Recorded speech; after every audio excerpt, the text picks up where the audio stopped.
Programa Saúde e Bem-Estar. Um oferecimento Picanha da 9. Aqui a sua picanha é nota 10. Estacionamento Central. Eleito o melhor estacionamento de Jundiaí e região. Grupo Médico Epione.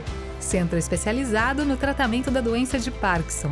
Laboratório Fleming. Eleito o melhor laboratório Great Place to Work. Seja muito bem-vindo à Saúde e Bem-Estar com Marcelo Menino. Hoje nós falaremos com uma otorrinolaringologista. Ela é fellowship pela Universidade de São Paulo e observership pela Pittsburgh, Pensilvânia, além de ser professora da Faculdade de Medicina de Jundiaí. E ela é especialista em tratamentos em crianças e especializada em otorrinolaringologista. Seja muito bem-vindo, Viviane Pandini. Obrigada, Marcelo. É um prazer estar aqui com vocês. Consegui apresentar tudo isso. E como professora, quero que você ajude as mamães, que a gente sabe quando ficam com problemas no ouvido, adenoides, secreções exageradas. E nós vamos ter várias imagens aqui que vai ajudar a gente a entender qual é o grande papel de uma otorrinolaringologista especializada em atendimento em crianças. Então, por favor, nos ajude. Primeiro eu quero falar o seguinte, o que te levou a ir para esse ramo? Porque a medicina é muito extensa. Muito ampla. E ainda professora. Por que foi para esse lado? Pois é, as coisas foram acontecendo, né? Mas eu sempre gostei do cuidado das crianças. Então, lá na faculdade, a pediatria já era a minha área favorita.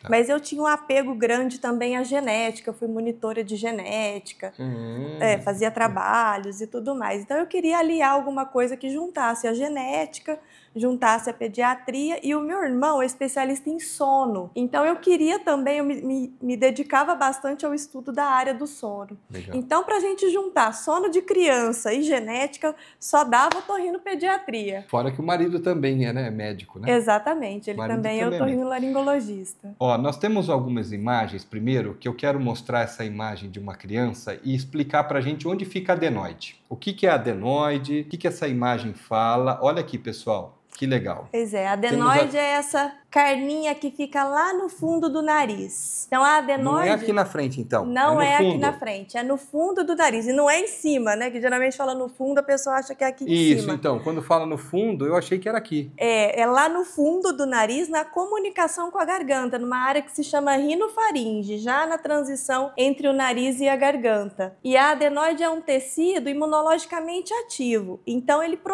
é responsável por produzir anticorpos, células de imunidade. Tá. A gente tem essa hipertrofia, esse pico de aumento na criança, geralmente entre os 2, 3 anos até os 9 anos, esse tecido tende a crescer, que é quando a criança geralmente tem os contatos aí com os vírus, bactérias, né, em idade escolar. Então esse tecido tem essa função de aumentar a produção de imunidade. O grande problema é que às vezes ele aumenta demais. Então. E quando aumenta demais, a gente ainda não sabe por que algumas crianças têm esse aumento exagerado. A gente sabe que existem fatores de risco, como a rinite alérgica, as crianças que têm história genética, então o pai teve, a mãe teve. Sim, então, essas é o meu crianças caso. Tem uma hipertrofia maior, mas ainda não se tem uma resposta por que algumas crianças têm essa hipertrofia e outras não. Mas quando cresce demais, isso entope o nariz. Então eu queria que você mostrasse pra gente onde que é, por favor. E onde que é a adenoide? A adenoide fica aqui no fundinho do nariz. Olha onde está o nariz, gente. E olha onde é a adenoide. Aqui a gente tem outras estruturas dentro do nariz, o septo nasal, as conchas nasais. Tá. E lá no fundinho, aonde vai desembocar na garganta, então aqui já é a campainha, a localização aqui mais ou menos, a gente tem a adenoide nessa parte de cima. E doutora Viviane, quando você opera, você alcança essa região? Sim. E quando que a gente deve operar a criança e quando não deve? Porque essa é uma grande dúvida da família. Né? E aí, quando que a gente opera, quando que não opera? A gente tem duas principais indicações para se operar a adenoide. A primeira indicação é por aumento, por hipertrofia, quando esse tecido cresce demais e começa a entupir, obstruir o nariz. A criança começa a roncar, respirar pela boca, dormir com a boquinha aberta, fazer apneia. E aí a gente tem essa indicação de remover. A segunda indicação é quando esse tecido começa a ficar infectado cronicamente. Então a gente fala numa adenoidite crônica. A inflamação crônica do tecido, né, por conta de infecções de repetição, cria-se ali naquele tecido um biofilme bacteriano, então forma um aglomerado de bactérias que se unem ali, ficam juntinhas, morando ali, fazendo contaminações frequentes. Então, às vezes, nem é tão grande o tecido, às vezes é uma adenoide que obstrui 40%, 50% do espaço. Mas se ela está cronicamente infectada, causando infecções de repetição, exatamente, é a principal causa de rinocinusite crônica na infância. Entendi. Aí, no caso, opera. Essa adenoide, ela é grande, pequena ou ela é normal? Essa aqui é enorme, né? Está obstruindo toda a passagem aqui. Então, aqui é um caso cirúrgico. É uma indicação cirúrgica. É uma indicação cirúrgica. Porque ela é uma figura, né? Mas é uma indicação cirúrgica. Ó, aqui é essa localização. Então, a gente fala que tudo isso aqui seria coluna aérea, né? E tá teria que estar livre. Teria que estar livre. Ou, pelo menos, pequena, né? Porque toda criança vai ter, pelo menos, um pouquinho. Tá. Mas quando tá muito grande, a gente remove. E aí, olha que interessante, quando você acaba sendo especialista, pessoal, né? No seu setor, né? Que nem ela tem um foco de otorrinolaringologia e especializou em atendimento de criança. E por que o adulto e a criança são diferentes, né? Exatamente. Olha aqui, nós temos aqui um adulto e uma criança. Explica pra gente essa questão da adenoide, secreção e ouvidinho. Então, a primeira coisa que a gente aprende na otorrinolaringologia pediátrica é que a criança não é um mini adulto.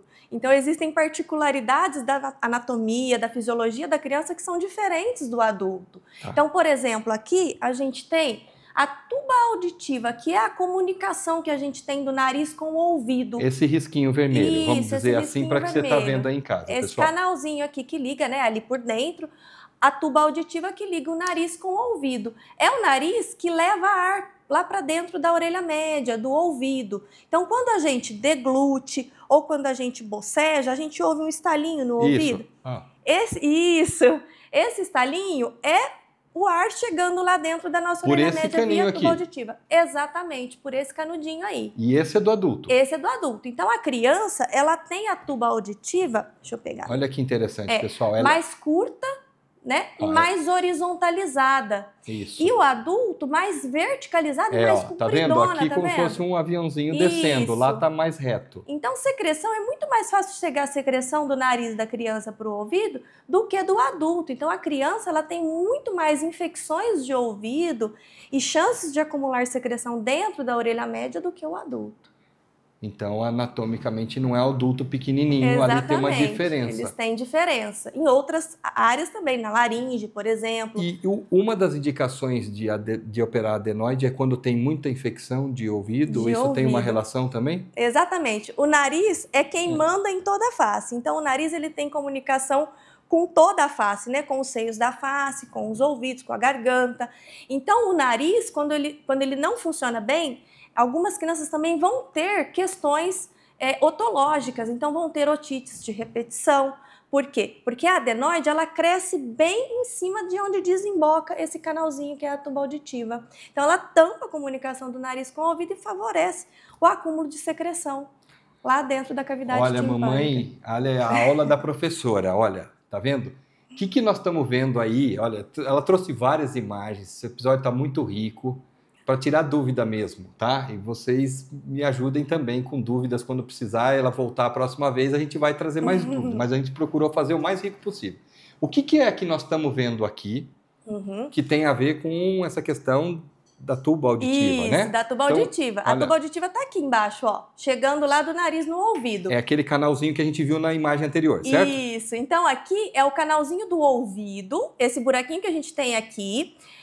O tímpano, que é uma membrana transparente, na verdade semi-transparente, que a gente consegue enxergar os ossículos que ficam lá dentro da orelha média. Então a gente enxerga por semi-transparência, quando a gente coloca o otoscópio, o tímpano. Que legal. E os ossículos que estão ali, né, funcionando de uma forma mecânica. Então, o tímpano vibra, a cadeia ossicular vibra e leva informação lá para a cóclea. Então, esse é um ouvidinho de uma criança saudável. Que funciona bem. Tá bem. Isso tem que funcionar com ar lá dentro. Porque o ar, ele vai lá... Porque o ar, né, ele faz com que essa energia mecânica se dissipe de forma correta. Tá. Então, é mecânico o movimento. Vibra a membrana, vibra a cadeia ossicular que está articulada, faz um movimento de pistão para dentro da orelha interna, que é onde está a cóclea. Isso tem que funcionar em ar. Se você tiver, ao invés de ar, líquido, secreção... Olha aqui, pessoal, tá vendo todo esse amarelo? que é esse amarelo, doutora Isso é pus, Viviane? é secreção dentro da orelha média. Isso é uma otite média. Quando a criança tem dor de ouvido. Quando você coloca aquele aparelhinho, como é que é o nome daquele aparelhinho? Otoscópio. Otoscópio, você olha o ouvidinho para ver se ele não está com pus. Existem diferenças, porque o tímpano é uma membrana transparente, então a gente enxerga lá atrás diferente. Então, quando o ouvido está saudável, não tem esse pus. Exatamente. Você vai olhar... Você enxerga ar. Tá clarinho, limpinho. Você vê os ossículos ali. Isso. E cotonete não é para enfiar lá no fundo, né? Cotonete não pode de jeito nenhum. Explica, por favor. Pessoal. Se você pegar a embalagem do cotonete, da haste flexível, você vai ver que lá atrás está escrito: não introduzir nos condutos auditivos. Não serve para isso. O problema é que fizeram uma propaganda lá na década de 70 que o cotonete se usava assim. E tornou-se aí maiores das mentiras aí, das propagandas que já criaram, né? Mas, na verdade, não é feito para introduzir dentro dos condutos. É feito para fazer curativo, para limpar o umbigo de bebê, né? Mas dentro dos ouvidos, a gente não introduz nada, porque o tímpano é muito fininho. Então, a chance de você traumatizar tanto o conduto auditivo quanto o tímpano é alta. Para limpar o ouvidinho, então, uma toalhinha do tipo aquelas de fralda, de boquinha de bebê, até onde o dedo alcança com a própria toalhinha. Ó, aprenderam? Tá bom? Só que nós vamos falar depois do intervalo, crianças que têm muita infecção de ouvido, o que nós temos de tratamento para que essas crianças não sofram. Tá bom? A gente volta já, não parece? O primeiro bloco voa, a gente volta para o segundo bloco já. Olá, eu sou a doutora Monize, fisioterapeuta especialista em reabilitação motora, faço parte da equipe multidisciplinar da Epione Parkinson. A reabilitação tem um papel fundamental na doença de Parkinson. A fisioterapia, ela auxilia na melhora da mobilidade, do equilíbrio, da força, melhorando a independência funcional no dia a dia. A reabilitação, ela não é apenas movimento, é qualidade de vida, autonomia e bem-estar. Cuidar do corpo e da mente faz toda a diferença na vida de quem convive com a doença de Parkinson.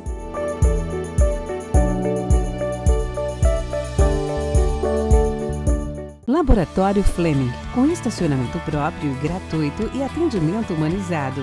Possuímos o que há de mais moderno em equipamentos.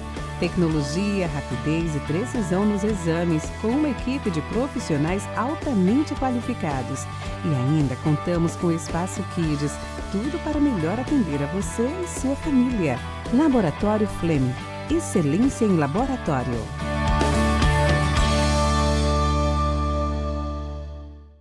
Sabe aquele sabor irresistível, suculento e cheio de tradição? Apresentamos a Picanha da 9, onde a tradição do churrasco ganha vida. Nossas picanhas são selecionadas a dedo.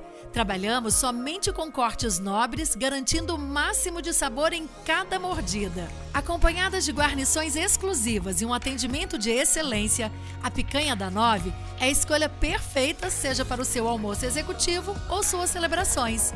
Picanha da 9, onde a picanha é nota 10. Venha nos visitar hoje mesmo e descubra o autêntico sabor do churrasco. Avenida Pedro Blanco da Silva, 608, Anhangambaú, Jundiaí.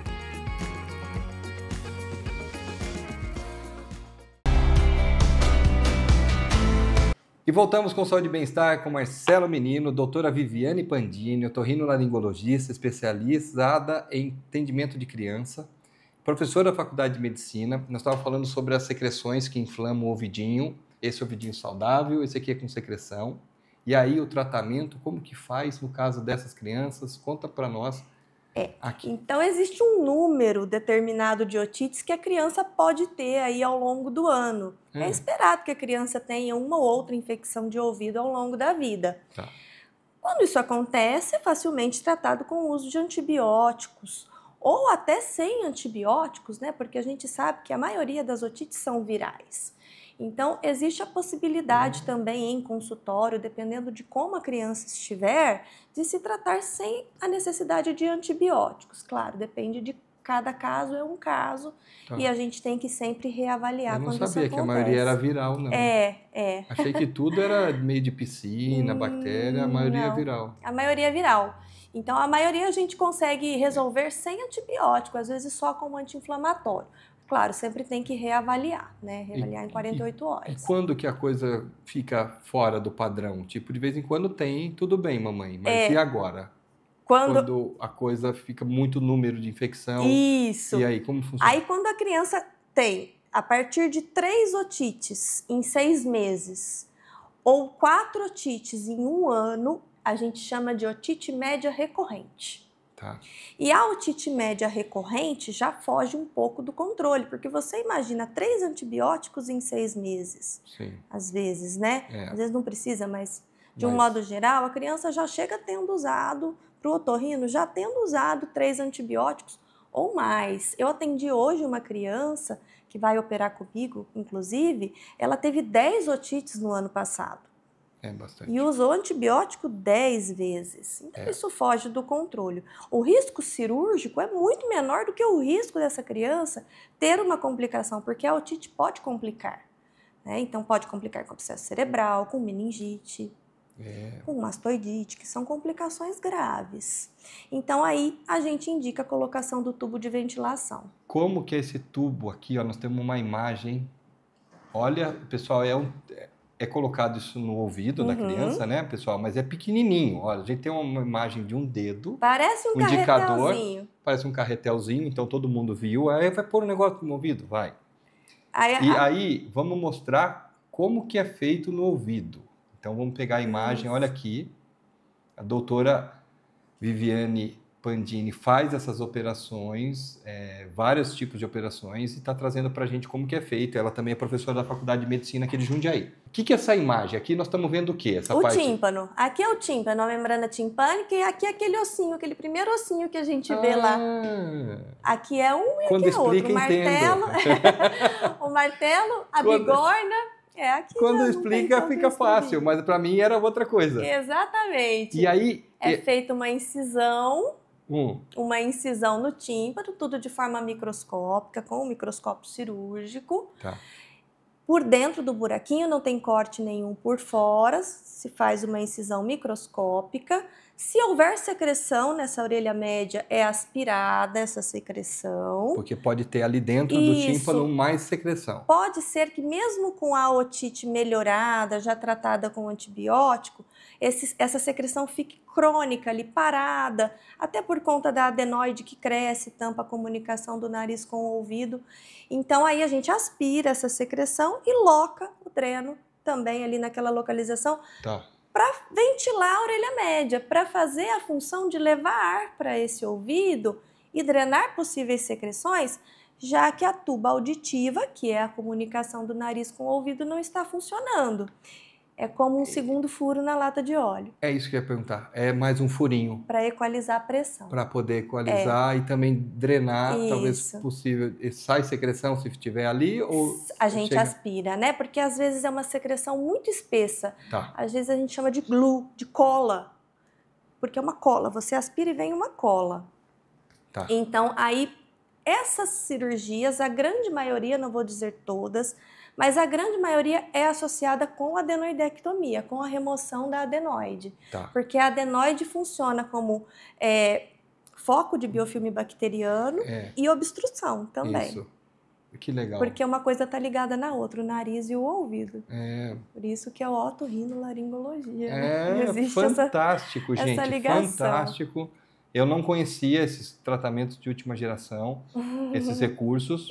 Obrigado por ter trazido isso, porque a gente tem realmente que aprender. E uma outra coisa que o tempo está voando, eu quero falar que está ligado a muitas pessoas. Aliás, se operava muito a amígdala, né? Antigamente, né? Antigamente, chegava no otorrino... A minha tia foi operada segurando... na própria cadeira, né? Na cadeira, sem anestesia. Não, provavelmente tinha um anestesista, mas era só éter, né, na época. Mas era um negócio. Era feio de se ver. Vamos explicar, pessoal, quem sofre muito de amidalite, onde fica a amígdala, qual estágio 1, 2, 3 e 4, quando é cirúrgico, quando não é cirúrgico, com a professora e doutora Viviane. Vamos lá. Então, as amígdalas, elas são tecidos muito semelhantes à adenoide, também imunologicamente ativas, também produtoras de célula de imunidade. Tá. Né? E a localização... Olha aqui que legal, pessoal. Tá aqui. Então fica aí dentro da boca, na orofaringe, e um buraquinho que a gente tem aqui, um de cada lado, que se chama loja amidaliana. Pequenininho, hein? Exatamente. Então ali a gente cresce, são duas bolinhas que a gente fala, né? Parece duas bolinhas. Duas bolinhas, duas almôndegas, dentro de uma podem caverninha. virar almôndegas, né? E elas estão aqui, ó. Essa de tamanho grau 1, que é um tamanho pequeno, até 25% de obstrução. Isso é normal ou já é grau 1? Isso é grau 1. Quem tem normal é menor ainda? Não. Nem aparece? Até 2 a gente considera um tamanho ok. Ok, tá. Aqui, grau 2, aqui, já pessoal. Entre 25% e aqui 75%. Olha como aumentou o tamanho. Isso. Aqui é grau 2. Grau 2. E aqui, de 50% a 75% de obstrução. Tá. Grau 3. E o grau 4... Olha, pessoal, fechou. 100%, né? Chega a 100% de obstrução. Aí a criança ou o adulto tem dificuldade, inclusive, para deglutir. Com certeza dorme mal, não respira bem. Aí a gente chama de kissing tonsils, as tonsilas que se beijam, porque também são chamadas de tonsilas. Kissing tonsils. Beijos, kiss em inglês. Que elas se beijam, né? Se beijam, uma encostou na outra, elas pessoal. Elas estão se beijando. Olha o que é normal, olha como passa o ar. Exatamente. Né? Pessoa respirando, dormindo, imagina. E aqui, olha como é fechado. Exatamente. E aí, nesses casos... E aí, então, geralmente, por tamanho, a gente remove grau 3 ou 4. Agora, se a pessoa tiver infecções de repetição, não importa o tamanho. E as amidalites, as infecções, quando que é considerado cirúrgico, quando que você tem que dar muito antibiótico? Como que funciona? É a mesma regra? São regras diferentes? São regras diferentes. Então, a gente tem os critérios de Paradise, que são os critérios para se operar as amígdalas. Geralmente 7 em 1 ano, 4 em 2 anos ou 3 em 3 anos. Tá. A cada, contando 3 anos seguidos, né? 2 anos ou 3 em 3 anos. Entendi. A cada ano, entendeu? Entendi. 7 em 1 ano, 4 em 2 anos, e cada ano 4. Ou 3 em 3 anos. Quando que deve procurar um otorrino?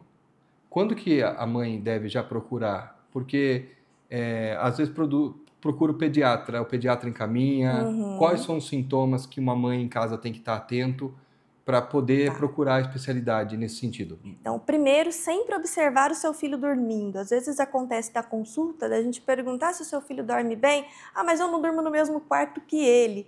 Mas é sua obrigação observar o seu filho dormindo. Então, você tem que saber se ele está dormindo bem, se ele está com sono relaxado, se está muito agitado, se está com a boca aberta, né? Se ronca. Então, observe o seu filho dormindo, faça vídeos do seu filho dormindo, que ajuda a gente na consulta também, na identificação. Ó, a dica, faça vídeos. Filmar um pouquinho o filho dormindo, né? Acende uma luz não muito forte no rosto da criança, mas e mostre, né, o abdômen da criança se movimentando. Exatamente. Se o ar está passando no nariz ou não, é uma das indicações de se passar com otorrino. A outra são as infecções de repetição. Então, tanto as otites, as amidalites, as rinossinusites de repetição, as necessidades de antibiótico, né, com muita frequência, são indicações de se passar com otorrino. Alterações de voz, criança que fica rouca. Também. Então, isso é muito comum, disfonia na infância, a criança às vezes fica rouca, grita muito, então também é uma outra indicação. Por aí vai. Eu tive apneia, já começou com 14 anos de idade, e eu demorei para ter o diagnóstico. Aí fui pagar lá na frente, talvez até por uma depressão que veio, porque se não dorme direito, não tem sono recuperador, tem alteração dos hormônios, e eram 52 apneias. Nossa, é bastante. A maior de 48 segundos. Pensa, você parava 52 apneias por hora. Isso. E a maior, 48 segundos, a maior chegou a 48 você praticamente segundos. Morria e ressuscitava toda noite. Isso. Eu costumava dizer que eu acordava para dormir de novo. Você acordava tão cansado. Muito cansado. Então, mamães, dá uma atenção especial da filmagem também, né? Filmar lá a barriguinha.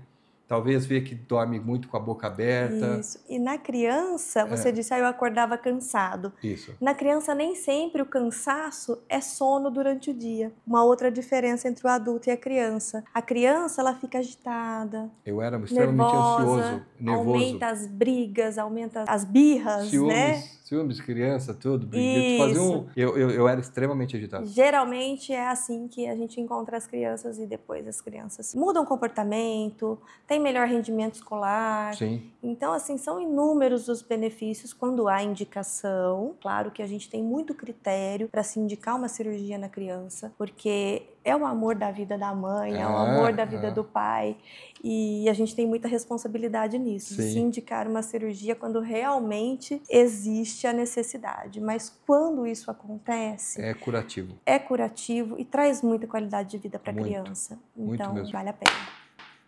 Meus amigos, esse foi Saúde e Bem-Estar. Doutora Viviane Pandini, obrigado. Eu Parabéns. Você tem uma fala serena e calma. A mamãe que for lá já vai estar bem amparada. Obrigado pelas imagens também, que foi muito rico o programa. Foi legal. E também esses outros dispositivos também eu não conhecia. E você, se tem algum problema de repetição, procure bons médicos, procure ajuda, que realmente a medicina evoluiu muito, né, doutora? Exatamente. E a gente tem muito recurso. Viviane Pandini, obrigado, venha sempre. Obrigada, vai ser um prazer voltar. Um beijo para vocês e uma ótima semana, com muito ar e boa respiração para todo mundo. É isso aí. Beijo para vocês. Tchau, tchau.